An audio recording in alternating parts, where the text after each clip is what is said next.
As a neurodivergent person with hypermobility, I have felt like I have never gotten the right healthcare. I felt like I have done countless things to try to heal myself mentally, emotionally, and physically, but nothing seemed to work. And so I have been on this journey for more than honestly 10 years. And I've also dealt with other health issues when I was much younger, and I did not realize it was all because I am neurodivergent and I have hypermobility. So, over just the past year, I have discovered a lot of ways to holistically start helping myself.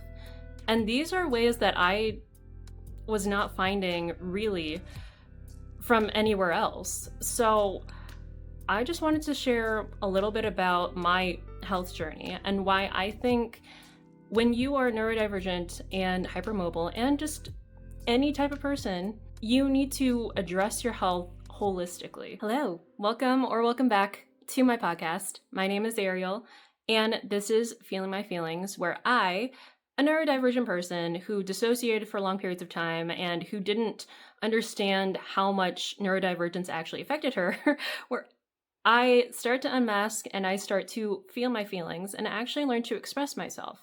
I'm going to go through a couple of different things health-wise that I have tried and that didn't work and what worked instead. So let me start by saying not every neurodivergent or hypermobile person is going to need the same things health-wise. Like, we're still obviously our own people with our own levels of trauma and whatever we've done in our lives, we require different health, which is why it's really important that even though, I think it's awesome that everyone's talking about neurodivergence on social media because it brings us together and it makes us feel seen. And I just, I just want to make sure that everybody knows that not everyone is experiencing neurodivergence the same way. So basically, I have been trying to heal my mental health and deal with my emotions and trauma as well. And I have a lot of posture and like physical, basically a lot of body pain and muscle imbalances because of my hypermobility.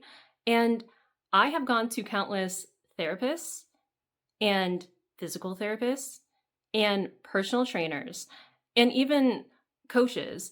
And I have often found that almost every person that I worked with would end up going, I don't believe what you're saying about your body is correct.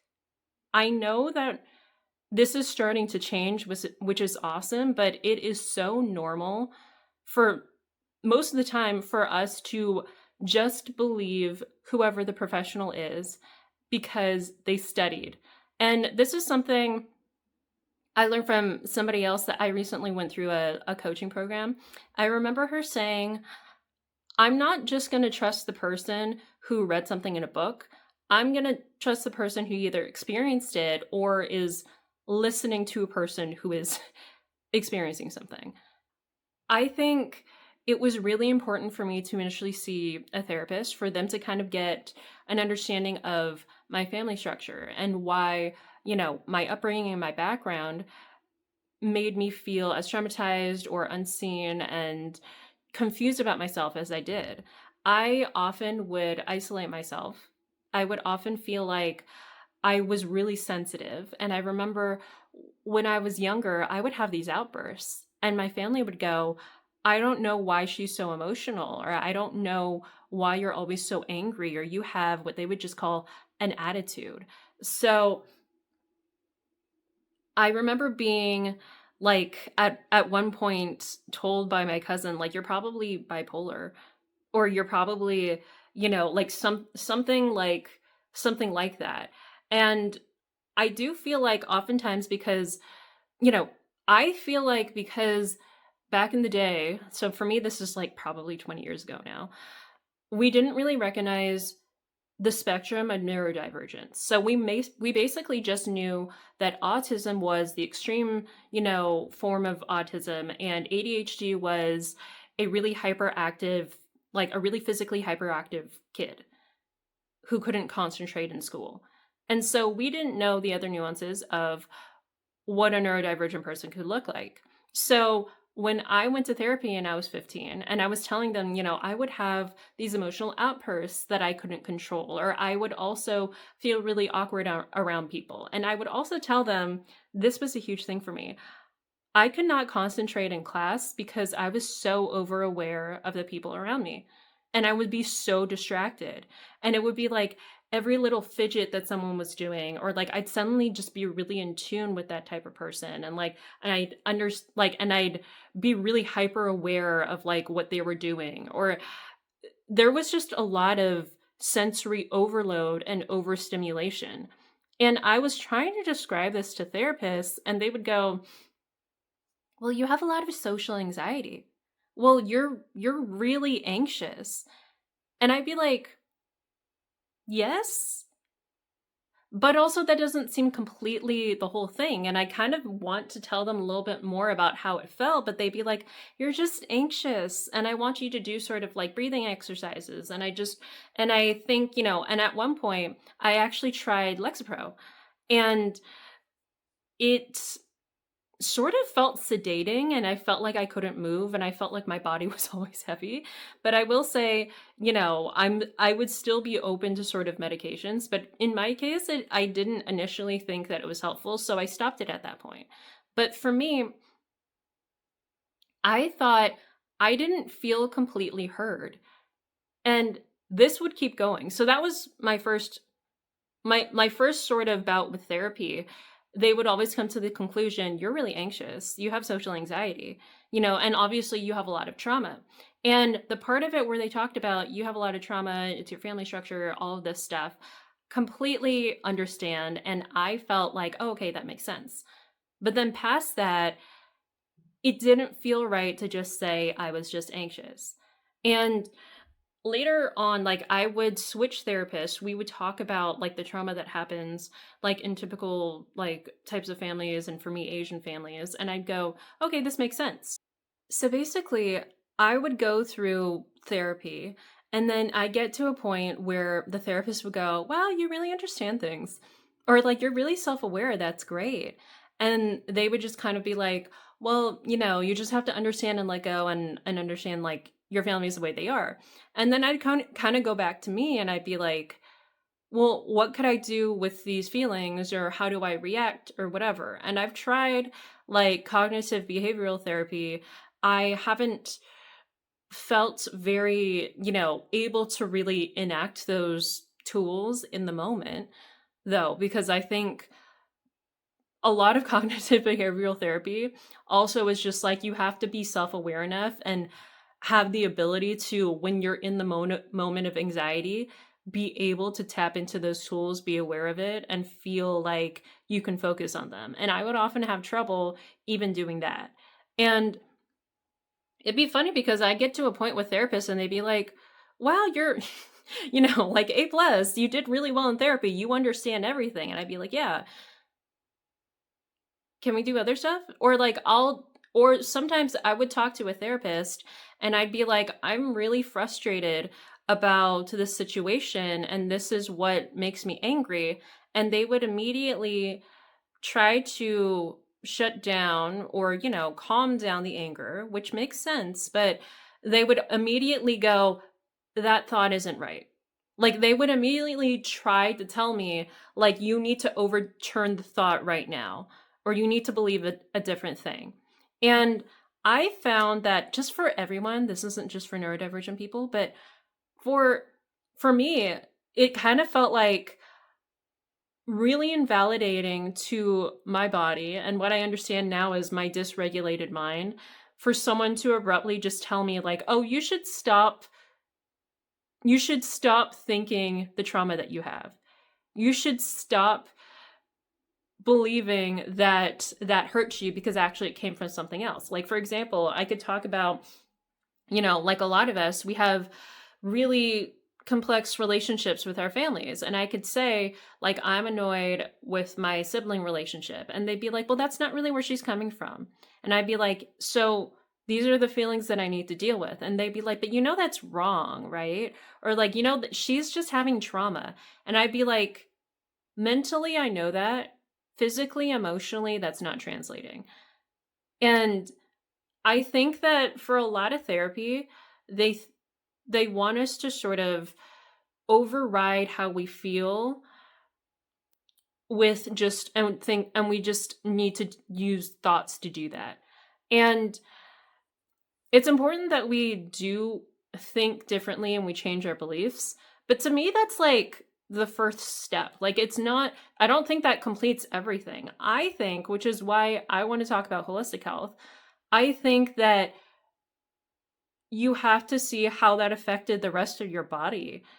And so, kind of now, what is actually working for my health and how I'm actually processing trauma? I recently went through a spiritual life coaching program. In the way that I've been learning coaching, we talk about how to, talk to a client without pushing our opinions on them, without telling them exactly the correct answer, and with allowing them to listen to themselves and to be aware of their body in order to really bring out what they're actually feeling. And essentially, what they're doing is trusting the fact that this person needs to be in tune with their bodies in order to understand how they're feeling and in order to actually vulnerably, authentically express what is going on. So I think that's really important. So you could say, oh, I don't trust this person's feelings because they're erratic, because they're dysregulated, because, they're just, at this point, they obviously picked up really limiting beliefs. That makes sense. But it's like, the problem is that person's has had a lot of weird trauma and conditioning and things happen to them to the point where they're disconnected from their trust in their body. And I think it's really important to give that person the opportunity to understand themselves, to look within, and to make a session where they're trying to figure out their feelings about them and not what someone else is projecting onto them. I mean, honestly, and relating it back to being neurodivergent, being anyone, but specifically being neurodivergent, we have been confused about ourselves and been taught to not trust ourselves basically most of our lives. And we've been taught that the way that we operate is probably that the way that we operate is incorrect, that the way we communicate is incorrect, that we should never trust ourselves.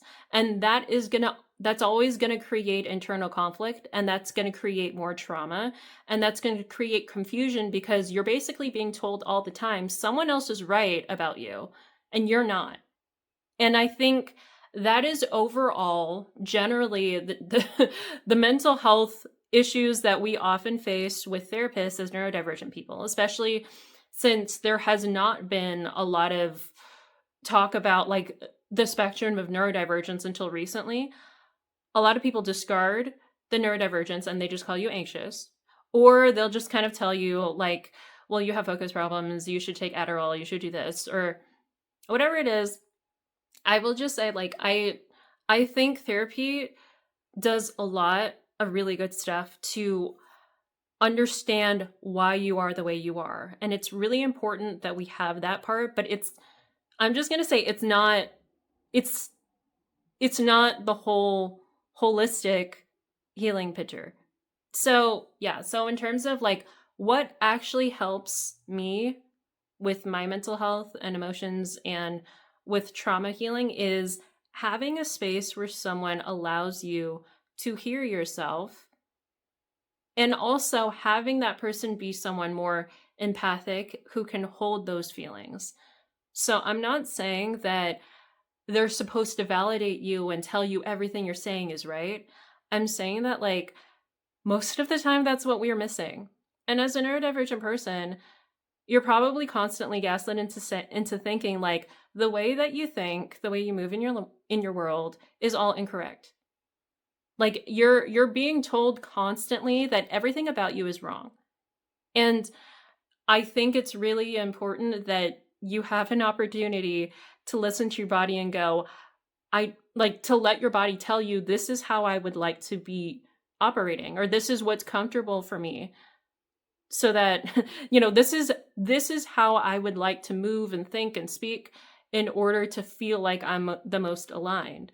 So yeah, so basically with mental health, I suggest, you know, if you can find a coach that does um a similar sort of like coaching method, I think that'd be really important. I can put a link down below to like some people that I know. Also looking into different types of therapy that are more, I would say, modern and updated, so that they're not practicing sort of the old model, but they're probably more inclusive of what new neurodivergent sort of methods are. So that's something that I'm still looking for me, but I'm at least finding a lot of like help with coaching. And the other parts of mental emotional health and trauma healing, I think they go into like somatic and physical and even spiritual. Okay, so let's talk about our physical health. As neurodivergent people, we may or may not also have hypermobility. And so if you don't know about hypermobility, essentially it's you cannot produce enough collagen to keep your joints together. So you basically have loose joints and you're likely to be a little less, I'm going to say, sort of a little less grounded than people who are not hypermobile. And oftentimes you see that with people who are neurodivergent because it sort of makes sense with the developmental issues that come with neurodivergence. Not every neurodivergent person is going to identify as hypermobile, and not every hypermobile person will have as many issues as another one. It depends on how much you did with your, like how much grounding you practiced or you didn't practice in your body, and how athletic, or for me, I used to be a distance runner, and so before that I didn't notice any issues with my hypermobility, but I knew I was. So okay, if you're squeamish, here's a warning. I'm going to show you being double jointed. Okay, ready? Here are my thumbs, and this is how flat my thumbs are. Here's my fingers, and they're doing this thing like where they're kind of like bending just at the top. And like, if you could see my shoulders and the way it could like twist all the way in or twist all the way out, it's a lot easier for me to do this than maybe other people. And basically, that's not that much of a problem if you're already doing like a lot of like strength training, if your muscles are kind of just generally like stable and stuff. And for me, I was fine until I was doing a lot of distance running, and then it started to throw everything off. I started to lose a lot of muscle because I was doing tons of cardio, and everything just started to get really like loose and uneven. And so I ended up getting like hip and like weird hip rotation imbalances. I got like shin splints, and like I ended up getting like a stress fractures on my shins. And then I like tried to go to physical therapy and I tried to rehab it several times, and they would tell me like, you know, like I would tell them like when I was exercising, I don't really feel my muscle, or like I don't really feel my muscle engagement, and they'd be like, you look fine, you look fine. And like, and oftentimes like sometimes it's playfully, but like they'll be like you're crazy, or like you're overthinking, or like you're not, whatever you're saying isn't correct. And this would happen over and over again, and I would still come out of physical therapy being like, that didn't help me at all. I still have the same issue. I still have the same imbalance of my muscles. I am just working out in the same way. And I realized that as a hypermobile person, like I was just overcompensating to the point where it looked like I was doing it right, but I wasn't. And my main issue was I was not engaging my muscles. And I recently found this person, I can link below, on YouTube, who was talking about how hypermobile people, and often just neurodivergent people in general, they have they need to work on their proprioception, which is like understanding where your muscles are and where your body is in space. And especially if you're hypermobile and everything is a little bit loose, which is what I feel, it feels like you have to be overly aware of everything in order to put it into place. So if it resonates, it does. If it doesn't, then obviously, you don't need to worry about it. But for me, I found that I had to be really aware of how a lot of my different muscles moved. And once I started watching videos that like broke down the anatomy of my body, I was like, I am not moving my full range of motion. I'm doing the overcompensating like movement. Like I will tell you, when I squat, I still don't quite feel my glutes. Like I just seem to twist my hips in order to complete that movement.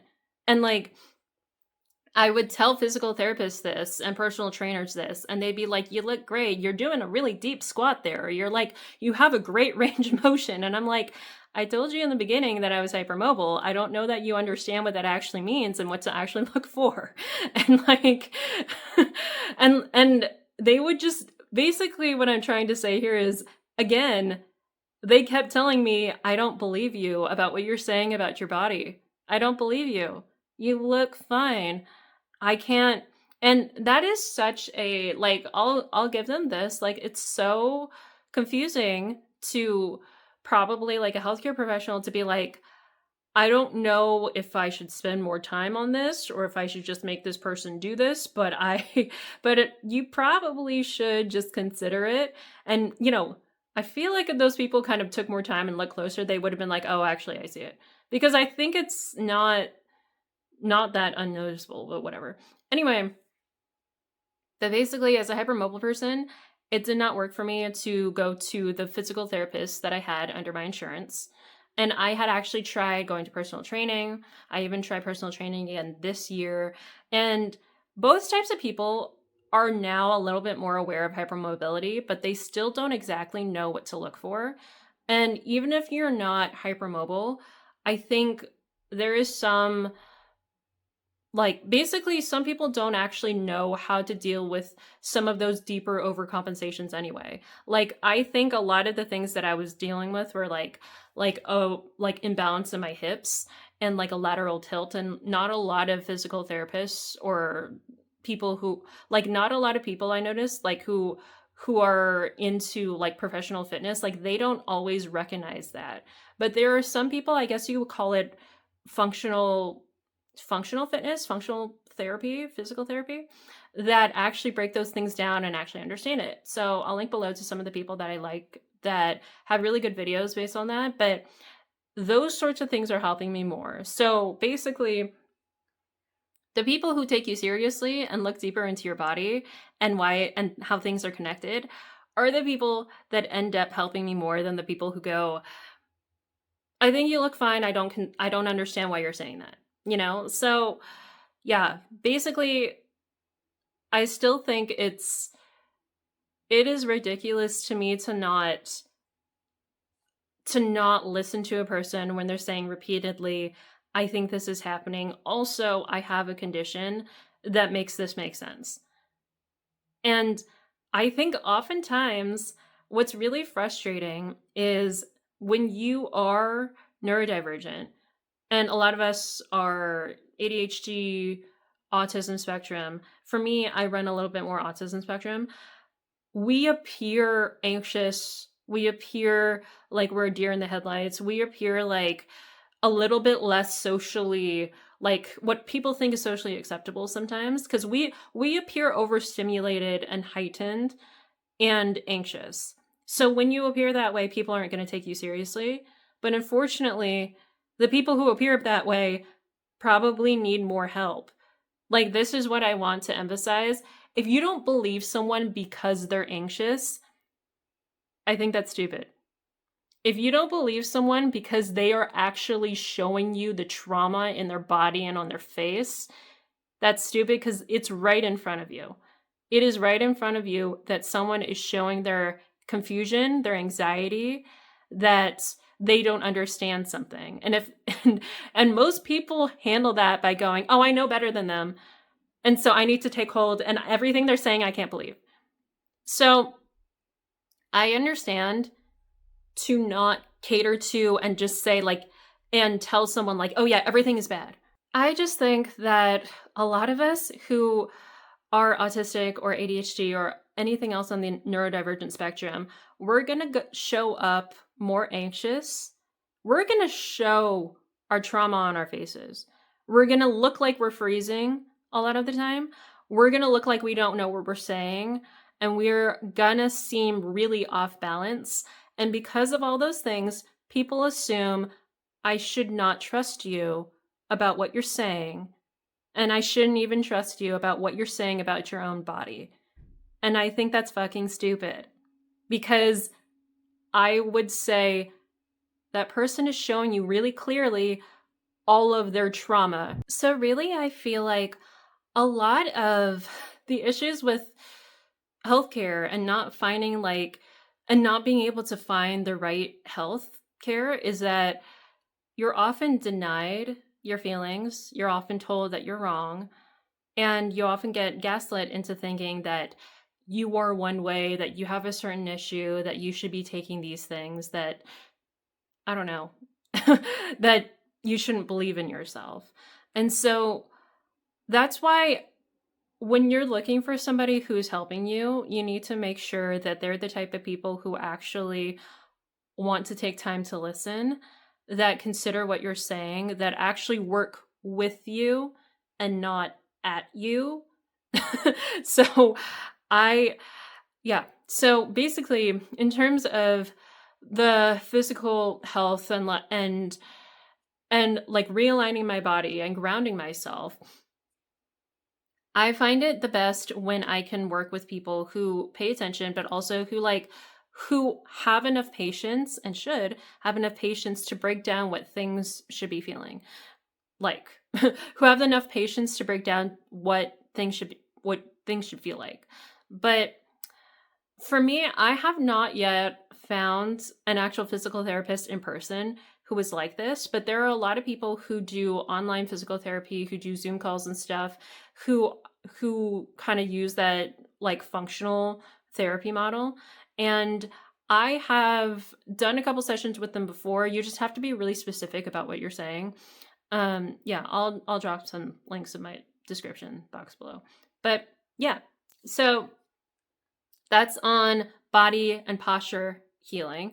And then another basically deep well of issues that I've dealt with is a lot of stomach issues. I think a lot of us who are neurodivergent and hypermobile get stomach issues. A lot of us in general do, but I think now they're saying that a lot of gut issues are also kind of like a brain gut sort of induced issues. So if you have high stress, that affects your digestion and how a lot of things in your stomach operate. And if things get imbalanced in your stomach, it'll affect the rest of your body. And for me, I have been on this sort of journey of stomach issues to autoimmune issues and trying to balance myself out. And unfortunately, I had to consider basically my holistic health in terms of I have to do a lot of things. I have to correct my posture. I have to correct my diets. I have to take now I think natural supplements help me better, and I have to correct my mindset. All of that in the end is really good for you. And it's better to live that way anyway, to consider your holistic health. But for me, it was kind of I could not just knock out my gut health by itself. It had to be the whole picture. And this is what I've been learning now, that I think because I'm neurodivergent, because I have hypermobility, from the start, I had sort of imbalances that the rest of the world was not equipped to help me with. So when you're a neurodivergent, first of all, and you're living in a neurotypical built world, you're going to feel probably a little bit more stressed because things are not accommodated to you. The way that people learn in school and the way that we work does not account for overstimulation and for, neurodivergence. And then the amount that we work, the amount of things that we do and that people are expected to do also don't account for the burnout that a lot of overstimulated neurodivergent people go through. And then if you are also hypermobile and that's not as understood when you go to a physical therapist, then you would have a lot more body imbalances.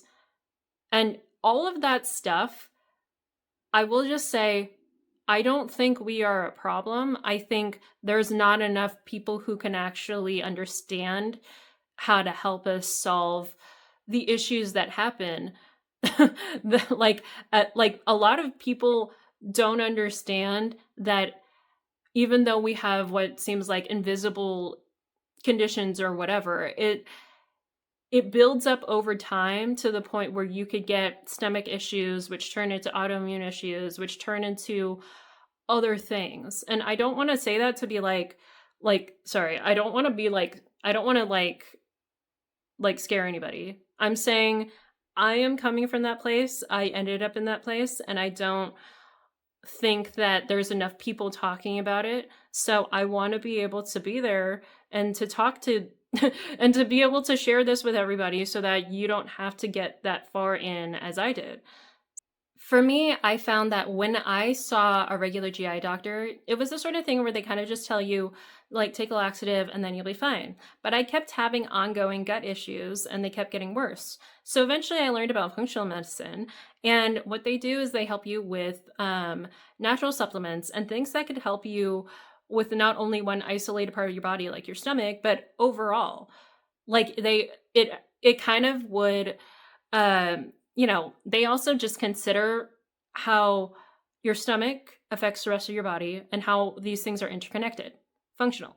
So I found a lot more help with that than I did with, again, unfortunately, the doctors that were covered by insurance. So I think that, this goes for all people, but I think when it comes to your health, your physical health,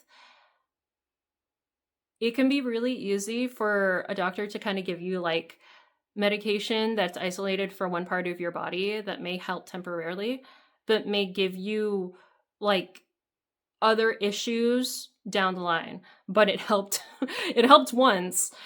Something like an antibiotic or something can do that. And so I feel like it's important that we start looking at the other ways that, you know, our body needs to be taken care of. Like, I think it's important that, we look beyond just what regular medications do and we look at functionally what could naturally help me heal.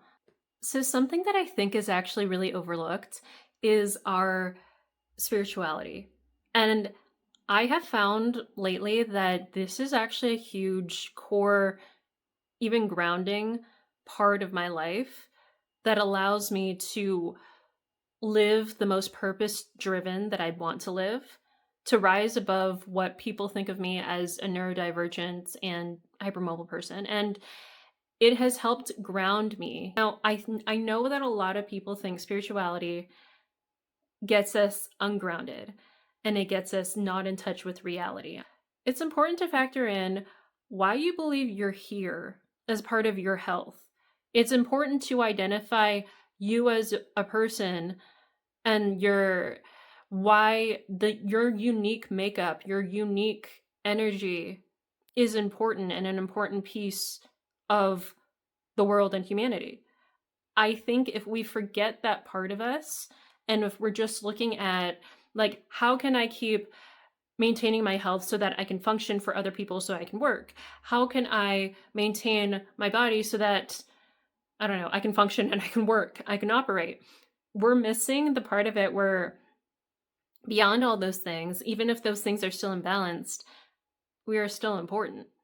I feel like for me, I love spirituality and all the stuff with the crystals and with the astrology and with sound healing and sound baths and I love things like human design. So I love all this stuff, but I think what I've mostly come to love is just when I dip into my purpose and spirit and my connection with the universe and my higher self, I think about how my life is beyond just what my human body can do. My life is my connection with this earth, with how it was made, and why people were made and why we're here. So I know that that's like such a huge, big concept, but I know that a lot of neurodivergent people also often dip into that spiritual realm. And a lot of us, I'm going to make other videos on this in the future, but a lot of us wonder if neurodivergence is actually real or if it's just an indication that someone is intuitive and they're psychic. I mean, when you take someone who has a lot of overwhelm and a lot of sensory overwhelm and they're really overstimulated and they're sensitive, like, and they can pick up on a lot of things at once, that means that you could also potentially be really intuitive. That means that you could be really in tune with nature more than, honestly, maybe it's more natural for you to be in tune with nature than with people. I have often felt this way, but I've learned to sort of ground the sort of spiritual stuff with, being embodied and living to my healthiest potential as well. So I think considering your spirituality and the parts of you where you're intuitive, you could be psychic, I think that often happens when you just pick up on a lot of things as a neurodivergent person. I think in terms of my spirituality and my purpose, I don't think it's a bad thing that, you know, you have the capacity to be aware of a lot of things at once.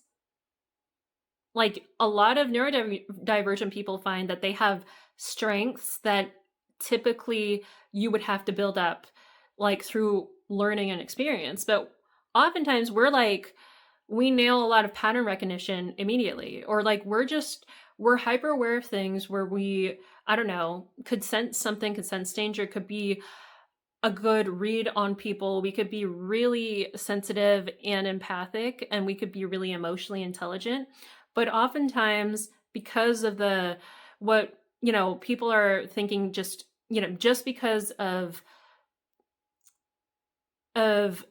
executive function dysfunction, we often get put in this category of less intelligence, someone who is not going to be super helpful to society, someone who's not fitting the box of what we consider successful. So I think that considering your purpose and the sort of beyond human like reasoning for why you would be important, like okay, I don't know if that makes sense, but considering your purpose as someone who is divergent is a really important aspect of maintaining your health as a neurodivergent person. And considering your connection to nature, like for me, for example, I find that because I'm really overstimulated and I have high senses and I get overwhelmed by people, I seem to be really in tune though with something like music and with sound. And it makes me feel like I really take to music and to writing, and I'm getting into more sound healing. And being able to be that in tune with something is such a skill. Even though we are divergent and different from other people, and it can feel isolating, it can feel like the rest of the world's not equipped to help you, which it isn't. I do feel like it's important to be somebody in the world that sees things differently, processes things differently, and actually needs to tend to their health differently. And it's because I think when you are neurodivergent, you're going to see things in a way that other people aren't. And you're also going to be able to see the other perspectives that may be solving the problems for the neurotypical ways of being that actually don't work anymore. I have found in my life countless times where me being neurodivergent was actually a plus to most of the people that I've been around. Oftentimes that's because I sense things emotionally and I picked up on things emotionally and I was very sensitive to things. and and I guess I recognize patterns and stuff. And because of that, I would immediately understand what the mental, emotional issues are within whatever group of people I was around. And you pick up on those things a lot as a neurodivergent person. I know it doesn't pertain to like every neurodivergent person, but you are more likely to be hyper aware of several things and to pick up on something possibly faster or to sense things faster. How is that not a valuable skill? How is that not helpful? And if you're living in a world already that is built by neurotypical people, that still has issues, it may be time and it may be really beneficial to have a divergent alternate way of thinking to give you other perspectives. So while maybe the rest of the world could look at us and go, dang, why can't you just function the way I do? I say, and this goes back to my spirituality, the universe created the ability for people to be divergent for some reason. And it might be because they knew that if neurotypical people, if people ended up overextending themselves, burning out, having kids that way, they were going to birth people who cannot sustain long periods of working, cannot sustain regular executive function. And guess what those people are going to do? They're going to enforce more wellness practices. Like they're going to help people who feel overwhelmed because they do. Like they're going to have to make a lifestyle for themselves, like I'm talking about, where they need to consider their full holistic health. And in the end, that ends up helping neurotypical people anyway. So I'm just saying, I think whatever you think could be a defect in somebody, whatever is divergent in somebody, just opens your eyes to what could be a systemic problem. And so there is a lot of value in being a neurodivergent person and in instilling and having to look at our holistic health in the way that we do, and having to have lives where we need to slow down, go do things at our pace, and be aware of hyperstimulation and be aware of what we're sensitive to. I don't find that it's that big of a detriment to me. I think it just is to the way that systems are built right now. But I think for me, all the ways I'm learning to live my life seem to sound great. If like the solution for me is like, no, actually you should be in touch with nature more. You should be more creative. No, actually you should be in touch with your body to listen to your body. Actually, you shouldn't be listening to just like what's in a textbook. Like actually people should be listening to you about how you're feeling, you know? Actually, it doesn't work and you'll burn out faster if you do too much like ongoing like work. I think all the stuff that I'm not able to do, I'm fine with not being able to do anyway. Okay? So, and I would say us knowing that and creating more systems for ourselves will attract the neurotypical people who are tired and don't want to keep up anyway either. So, yeah. Is there anything else I can say? I don't know. All I know is this is kind of jumbled, but I'm fine with it because I think I need to sort of like, you know, start off this way right now. And then I'm going to be making more content on just how I am living my life and maintaining my holistic health. So, yeah. Okay. It's funny because before I was more aware of my neurodivergence, I was making videos based on being a sensitive person, and that is important, but I think I started to expand into realizing a lot of these issues that I've been having are also rooted in being a neurodivergent person. And so that's why I'm starting to make more content, and I want to start making more content based on being neurodivergent and my experiences, because I think that that's at the root of a lot of the confusion, a lot of the issues that I've been having in my life. So yeah, I want to basically start covering all the different ways that I have been healing myself in this holistic way. So I'm going to be making more videos on mental health, on trauma healing, on physical health, including your posture, but also your like natural supplements for your stomach and your overall physical health. And then just all of these spiritual tools and things that have helped me understand myself and my own energy and my identity. So yeah, anyway, until next time, peace and love. Bye-bye.